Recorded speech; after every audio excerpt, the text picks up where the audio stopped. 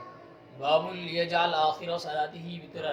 بہتر یہ ہے کہ اپنی رات کی نماز کا اخیر حصہ وطر ہونا چاہیے، وطروں کو سب سے اخیر میں پڑھنا چاہیے.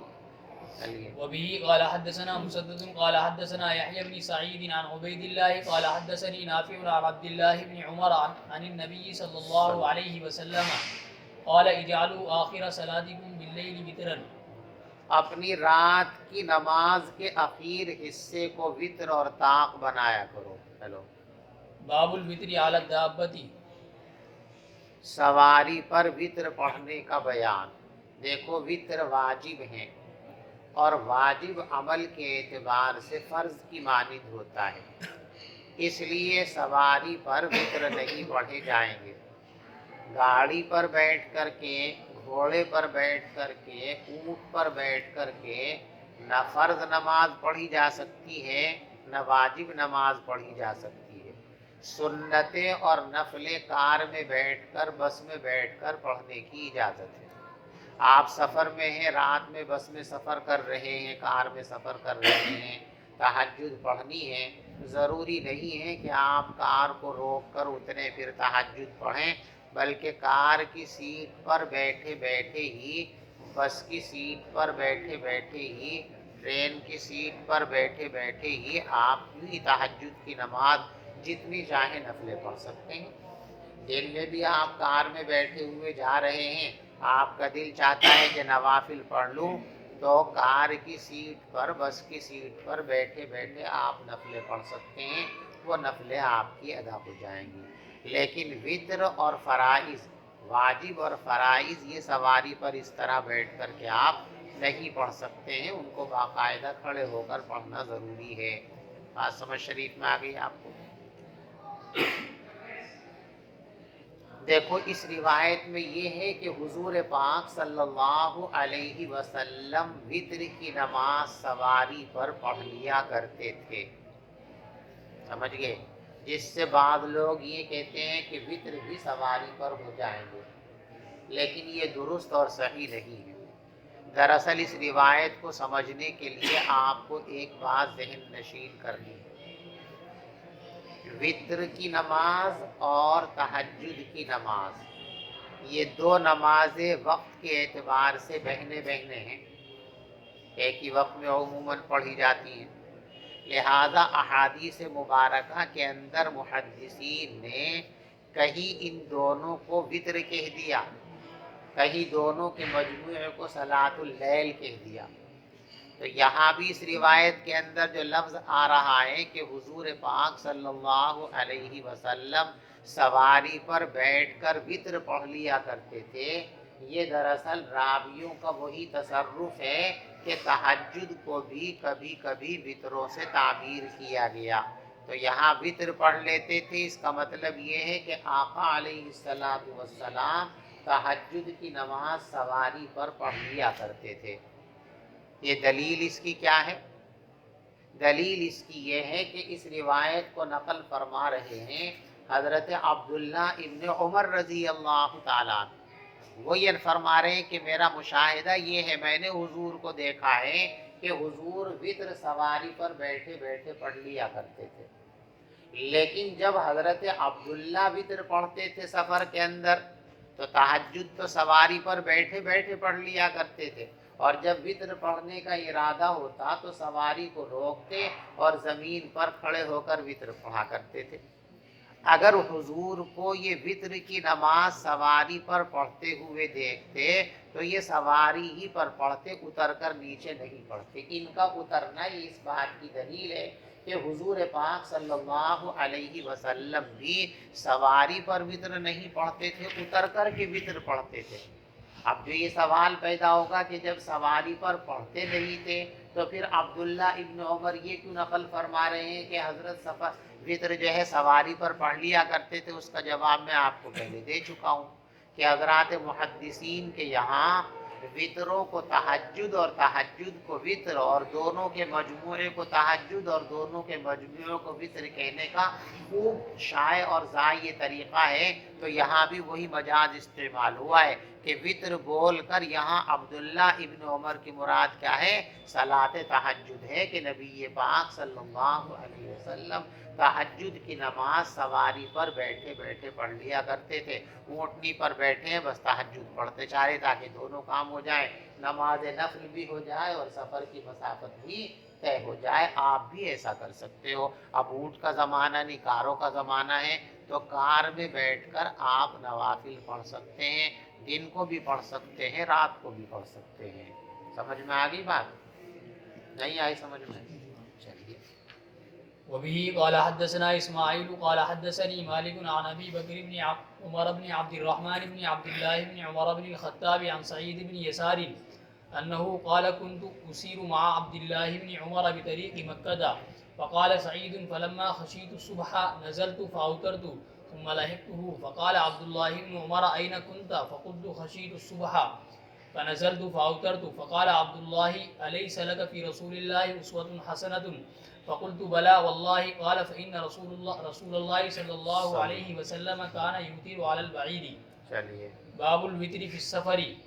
دیکھو ہمارے نزدیک تو وطر واجب ہیں، لہذا ان کو ترک کرنے کی سفر اور حضر کے اندر گنجائش دی ہی نہیں جا سکتی، لیکن ائمہ ثلاثہ کے یہاں اور حضرت امام بخاری رحمۃ اللہ علیہ کے یہاں اس کے لیے تعبیر سنت ہے۔ وہ کیا فرماتے ہیں؟ صلاۃ الوتر سنہ، وطر کی نماز سنت ہے، اور سفر کے اندر سنتوں میں شریعت نے تخفیف رکھی ہے کہ دوران سفر آپ سنن پڑھنا چاہیں اس کی بھی اجازت ہے اور نہ پڑھیں اس کی بھی اجازت ہے، چونکہ فرض ہی کے اندر تعداد گھٹا دی گئی، 4 کے 2 کر دیے گئے۔ تو لفظ سنت کی وجہ سے کسی کو یہ وہم پیدا ہو سکتا تھا کہ جیسے اور سنتوں کو سفر کے اندر پڑھنا ضروری نہیں ہے، پڑھ لیں تب بھی ٹھیک ہے، نہ پڑھیں تب بھی ٹھیک ہے، تو وطر بھی سنت ہے، لہذا وطر بھی پڑھو تب ٹھیک ہے، نہ پڑھو تب ٹھیک ہے۔ اس وہم کو دور کرنے کے واسطے امام بخاری رحمۃ اللہ علیہ باب لائے کہ لفظ سنت سے مغالطہ مت کھانا۔ گرچہ اس کو لفظ سنت سے تعبیر کیا گیا لیکن عملی طور پر ان کی حیثیت فرضوں جیسی ہے۔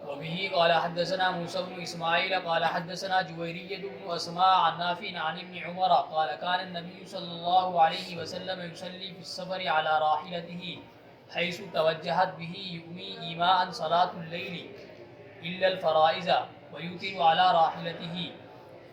باب القنوت قبل الركوع وبعده. رکوع سے پہلے اور رکوع کے بعد دعائے قنوت کا بیان۔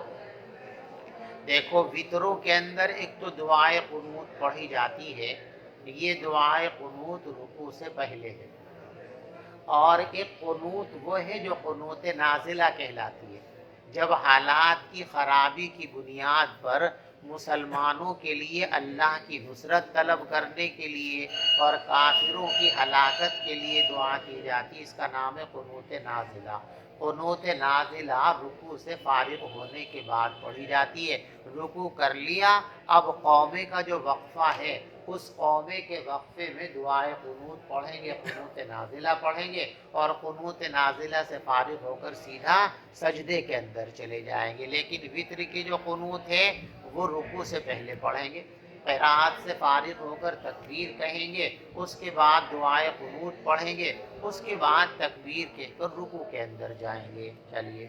وبه قال حدثنا مسدد قال حدثنا حماد بن زيد عن أيوب عن محمد بن سيرين قال سئل أنس بن مالك أقنت النبي صلى الله عليه قنت النبي صلى الله عليه وسلم في الصبح قال انس نعم. بن مالک سے پوچھا گیا کہ رسول پاک صلی اللہ علیہ وسلم نے فجر کی نماز میں بھی قنوت پڑھی ہے؟ فرمایا کہ ہاں پڑھی ہے۔ فقیلا، ان سے پوچھا گیا قنت قبل الرکوع، یہ جو صبح کی نماز کے اندر پیغمبر علیہ السلام قنوت نازلہ پڑھا کرتے تھے، کیا وطروں کی طرح اس کو بھی رکوع سے پہلے پڑھتے تھے؟ فرمایا نہیں، بعد الرکوع، پیغمبر علیہ السلام رکوع کے بعد پڑھتے تھے قنوت نازلہ۔ تو قنوت وطر رکوع سے پہلے ہے اور قنوت نازلہ رکوع کے بعد میں ہے۔ چلیے۔ وبه قال حدثنا مسدد قال حدثنا عبد الواحد قال حدثنا عاصم قال سألت أنس بن مالك عن القنوت فقال قد كان القنوت قلت قبل الركوع أو بعده قال قبله قال فإن فلانا أخبرني عنك إنك قلت بعد حضرت الركوع. عاصم فرماتے ہیں کہ میں نے انس بن مالک رضی اللہ تعالیٰ عنہ سے قنوت کے بارے میں پوچھا تو انہوں نے فرمایا قد کان القنوت، فرمایا کہ ہاں قنوت حضور کے زمانے میں پڑھی جاتی تھی۔ تو میں نے پوچھا رکوع سے پہلے پڑھتے تھے رکوع کے بعد پڑھتے تھے؟ تو آپ نے فرمایا کہ بھائی رکوع سے پہلے پڑھتے تھے قنوت، آپ یعنی وطر میں جو قنوت پڑھتے ہیں۔ تو عاصم کہتے ہیں کہ میں نے اپنے استاد سے یوں کہا کہ فلاں صاحب تو یوں کہتے ہیں، کہاں گئے بھائی، فإن فلانا أخبرني، فلاں تو یوں کہتے ہیں کہ وہ آپ کے حوالے سے کہتے ہیں کہ آپ یہ فرماتے ہیں کہ رکوع کے بعد ہوتی تھی قنوت۔ فرمایا کہ وہ جھوٹ بولتے ہیں، وہ جو میرے حوالے سے یہ کہہ رہا ہے کہ میں نے اس کو یہ بتایا کہ قنوت جو ہے وہ رکوع سے پہلے بعد میں ہوتی ہے، وہ غلط کہہ رہا ہے، اس لیے کہ وہ جو بعد الرکوع قنوت میں نے بیان کی ہے وہ قنوت نازلہ ہے، قنوت وطر نہیں ہے۔ تو فرمایا کذب، اور جھوٹ بولتا ہے، انما قنت رسول اللہ، رکوع کے بعد تو حضور نے صرف 1 مہینے تک قنوت پڑھی تھی۔ کیوں پڑھی تھی بھائی؟ یہ قنوت نازلہ ایک حادثے کی وجہ سے پڑھی تھی۔ فرمایا کہ حضور نے کچھ لوگوں کو بھیجا تھا جن کو قرہ کہا جاتا تھا، جن کی تعداد 70 کے قریب تھی، مشرکوں کی تبلیغ کے لیے بھیجا تھا۔ وکان بینہم، اور پیغمبر علیہ السلام اور مشرکین کے درمیان معاہدہ تھا جنگ بندی کا، انہوں نے توڑ دیا اور 70 کے 70 صحابہ کو شہید کر دیا۔ تو ان کے لیے بد دعا فرمائی، فقنتا، تو پیغمبر علیہ السلام نے 1 ماہ تک قنوت نازلہ پڑھی، جس میں کافروں کے لیے بد دعا فرمائی. کریے. وبه قال حدثنا احمد بن يونس قال حدثنا زائدة عن التيمي عن ابي مجلس عن انس بن مالك قال قنت النبي صلى الله عليه وسلم شهرا يدعو على رعل وزكوانا.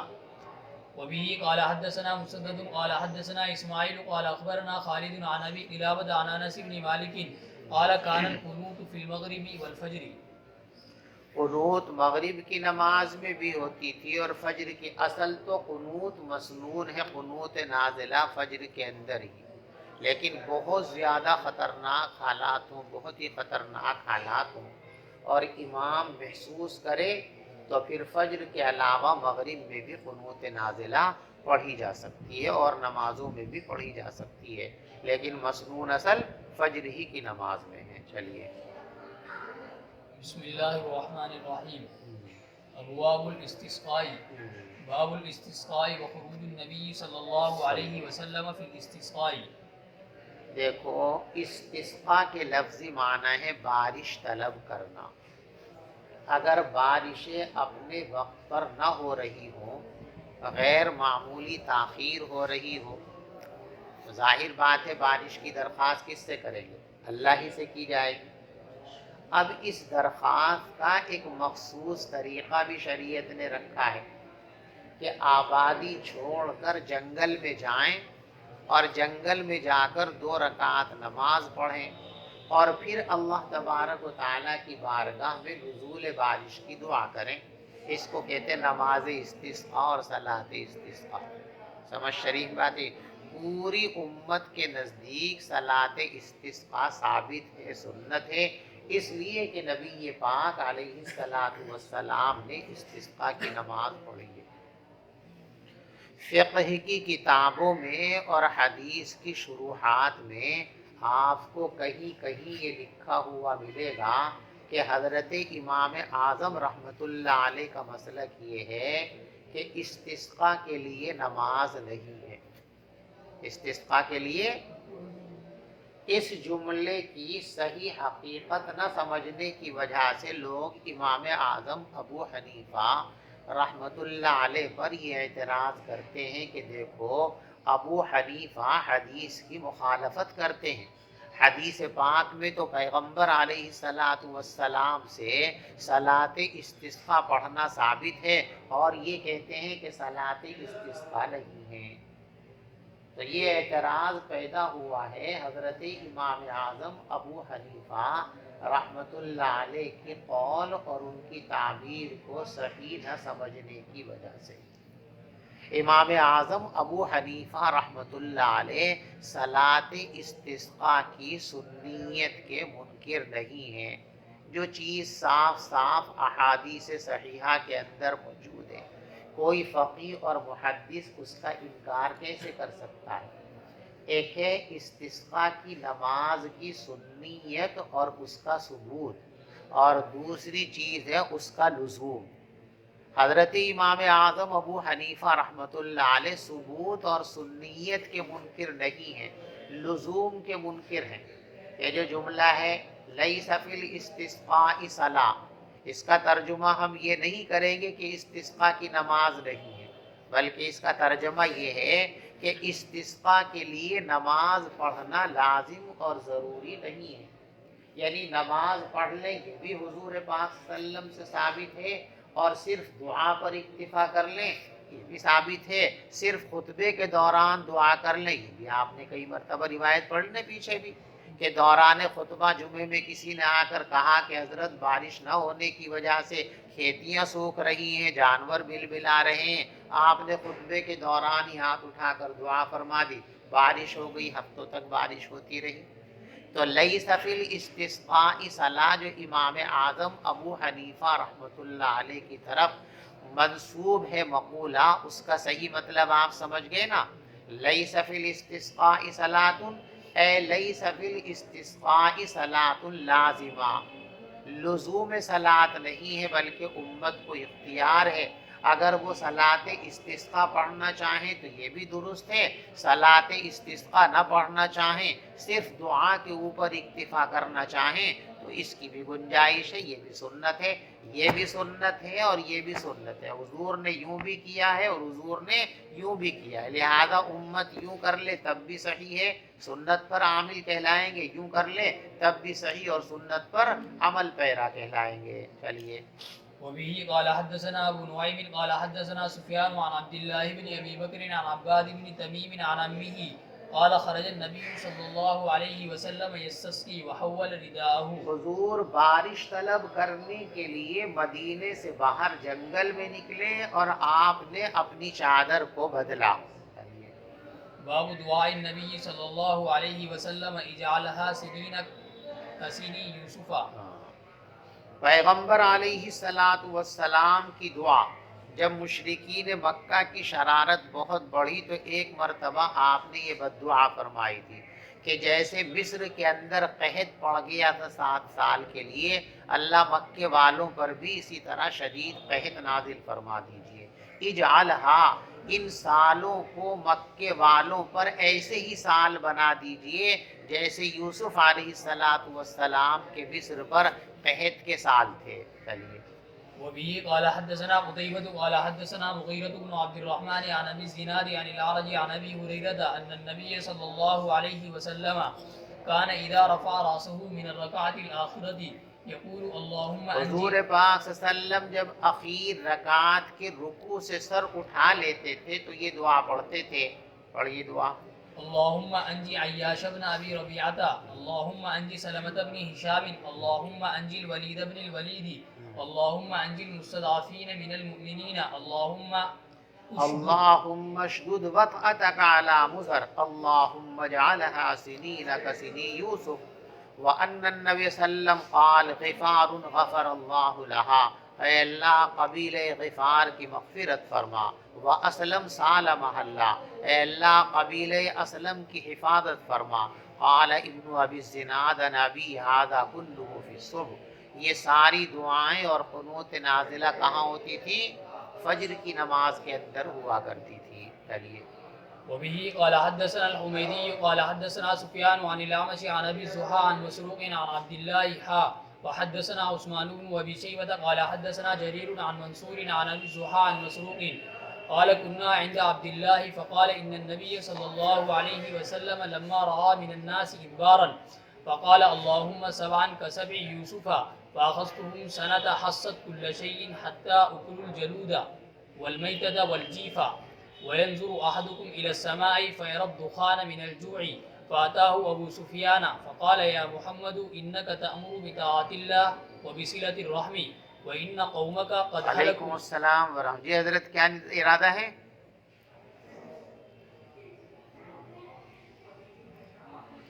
ٹھیک ہے میں بھیج رہا ہوں، باہر ہی بھیج دوں؟ ٹھیک ٹھیک ہے انشاءاللہ بھیجتا ہوں، ایک منٹ۔ پیغمبر علیہ الصلاۃ والسلام نے جب لوگوں کی بے رخی دیکھی، ادبار کا ترجمہ بے رخی، تو فرمایا اللہم، اے اللہ ان پر بھی 7 سال ایسی ہی قحط کے ڈال دیجئے جیسے یوسف علیہ السلام کے زمانے میں مصر پر آئے تھے۔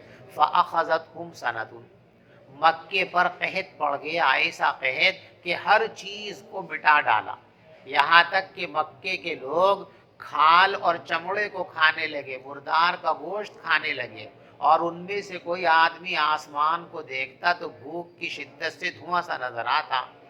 تو ابو سفیان پیغمبر علیہ السلام کی خدمت میں آریوں کا، اے محمد آپ تو لوگوں کو اللہ کی اطاعت اور صلہ رحمی کا حکم دیتے ہیں کہ اپنے خاندان اور رشتہ داروں کے ساتھ اچھا برتاؤ کرو، اور مکے والے اگرچہ آپ کا دین قبول نہیں کر رہے ہیں لیکن آپ کے خاندانی تو ہیں، آپ کی برادری کے ہیں، رشتہ دار تو ہیں، تو وہ مر رہے ہیں، آپ ان کے ساتھ اچھا برتاؤ کیجئے، اور آپ کی قوم ہلاک ہو رہی ہے ان کے حق میں خوشحالی کی دعا کر دیجئے۔ تو اللہ تبارک و تعالیٰ نے فرمایا فَارْتَقِبْ يَوْمَ تَأْتِي السَّمَاءُ بِدُخَانٍ مُبِينٍ إِلَىٰ قَوْلِهِ إِنَّكُمْ عَائِدُونَ يَوْمَ نَبْطِشُ الْبَطْشَةَ الْكُبْرَىٰ۔ فالبطشۃ، پس بطشہ سے مراد یہاں بدر کی جنگ ہے۔ فقد مضت الدخان، گویا کہ آیت میں جو 2 عذاب تھے، ایک دھوئیں کا عذاب، ایک پکڑ کا عذاب، یہ دونوں کے دونوں عذاب گزر چکے ہیں، اور لزام سے مراد روم کی نشانی ہے۔ دیکھو یوم تأتی السماء بدخان مبین، ایک دن ایسا آئے گا کہ تمہیں دھواں نظر آئے گا آسمان میں۔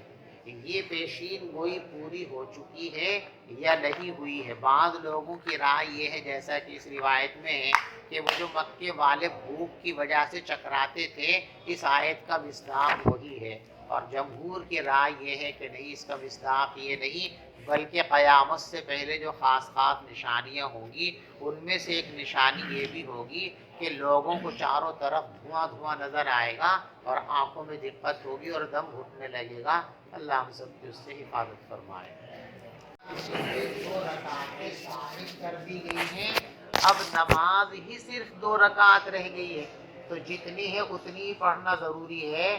شریعت کی طرف سے مقرر کردہ رکعتوں میں نہ کمی کرنا جائز ہے اور نہ زیادتی کرنا جائز ہے، لہذا اگر وہ 2 کی بجائے 4 پڑھے گا تو اس کا مطلب یہ ہوگا کہ وہ شریعت کی مقرر کردہ رکعتوں میں اضافہ کر رہا ہے، اور یہ بات درست نہیں ہے، لہذا 2 پڑھے گا، 4 نہیں پڑھے گا۔ اور ائمہ ثلاثہ رحمہم اللہ کا نقطۂ نظر یہ ہے، وہ فرماتے ہیں کہ یہ قصر ترفیع ہے۔ ترفیع کے معنی آتے ہیں رخصت اور سہولت دینا، کہ مسافر کو سہولت دی گئی ہے، اور سہولت میں آدمی کو اختیار ہوتا ہے، اس سہولت سے فائدہ اٹھائے تب بھی ٹھیک ہے، اور سہولت سے فائدہ نہ اٹھائے تب بھی ٹھیک ہے۔ سمجھ میں آ رہی بات؟ مثلاً یہ تکیے رکھے ہوئے ہیں، یہ ترفیع کے لیے ہیں، سہولت کے لیے ہیں، تو ہر مدرس کو سبق پڑھاتے ہوئے ان تکیوں کو لگانا ضروری نہیں، کسی کا دل چاہے لگا لے اور نہ دل چاہے، چنانچہ بہت سے لوگوں کو لگانے ہی نہیں آتا تکیے، کیا کریں بیچارے، جب لگانے نہیں جانتے تو کیا لگائیں گے وہ؟ تو یہ سہولت کا مطلب یہ ہوتا ہے کہ آپ فائدہ اٹھانا چاہیں اٹھا لیں، نہیں اٹھانا چاہتے کوئی حرج کی بات نہیں۔ تو اب شریعت نے سہولت دی کہ سفر میں ہو، دقت میں ہو، مجبوریوں میں ہو تو 2 بھی پڑھ سکتے ہو۔ اب اس کا دل چاہے تو 2 پڑھ لے، سہولت سے فائدہ اٹھا لے، مضبوط عزم و ارادے کا ہے کہ نہیں ہم تو پوری پڑھ کے دکھائیں گے، تو سہولت سے فائدہ نہ اٹھاوے، 4 پڑھ لے وہ۔ تو ان کے نزدیک قصر بھی جائز ہے اور اتمام بھی جائز ہے، کیونکہ ان کے یہاں یہ ایک رخصت اور سہولت ہے، اور رخصت اور سہولت سے فائدہ اٹھانا واجب نہیں ہوتا، آپ کو اختیار ہوتا، اٹھانا چاہیں اٹھا لیں، نہ اٹھانا چاہیں نہ اٹھائیں۔ بات سمجھ میں آ رہی؟ ہمارے نزدیک قصر اسقاط ہے کہ سفر میں 2 رکعتیں ساقط کر دی گئی، ختم کر دی گئی، تو اب کتنی بچی؟ 2 بچی، اور شریعت کی مقرر کردہ رکعتوں میں اضافہ کرنا اور کم کرنا جائز نہیں ہے، لہذا مسافر 2 کی بجائے 4 پڑھتا ہے تو یہ بات درست اور صحیح نہیں ہوگی۔ بات سمجھ میں آ گئی آپ کو؟ دوسری بات یہاں پر آپ کو یہ ذہن نشین کرنی ہے کہ کتنے سفر پر قصر کرنے کی اجازت ہے۔ غیر مقلدین اور اصحاب ظواہر کا کہنا یہ ہے کہ عرف کے اندر جس سفر کو سفر کہا جاتا ہو، جتنی دور جانے پر سفر کا اطلاق کیا جاتا ہو، اتنے سفر کے اوپر جو ہے قصر ہو جائے گی، اور عرفاً جتنی دور جانے پر سفر کا اطلاق نہیں ہوتا تو وہاں نماز قصر نہیں ہوگی۔ مثلاً ایک آدمی یہاں سے گنگا نگر جا رہا ہے، گنگا نگر جانے پہ سفر کا اطلاق نہیں ہوتا، لوکل میں گھوم رہا ہے، تو عرفاً اس کو سفر نہیں کہتے ہیں، لہذا اس پر قصر نہیں ہوگی۔ یہاں سے ایک آدمی جا رہا مظفر نگر، کہاں گئے جی مولانا؟ یہ سفر میں ہے، عرفاً مظفر نگر جانا، کھتولی جانا، غازی آباد، مراد نگر جانا، اس کو سفر کہتے ہیں، لہذا اتنی دور بھی اگر جا رہا ہے تو اصحاب ظواہر اور غیر مقلدین اس کے قائل ہیں کہ یہ قصر کرے۔ لیکن ائمہ 4 رحمہم اللہ، چاروں جو مکاتب فکر ہیں فقہی، جو ساری امت کے اندر مقبول اور معمول بھی ہیں، ان چاروں مسالک کے اندر جو ہے 4 برید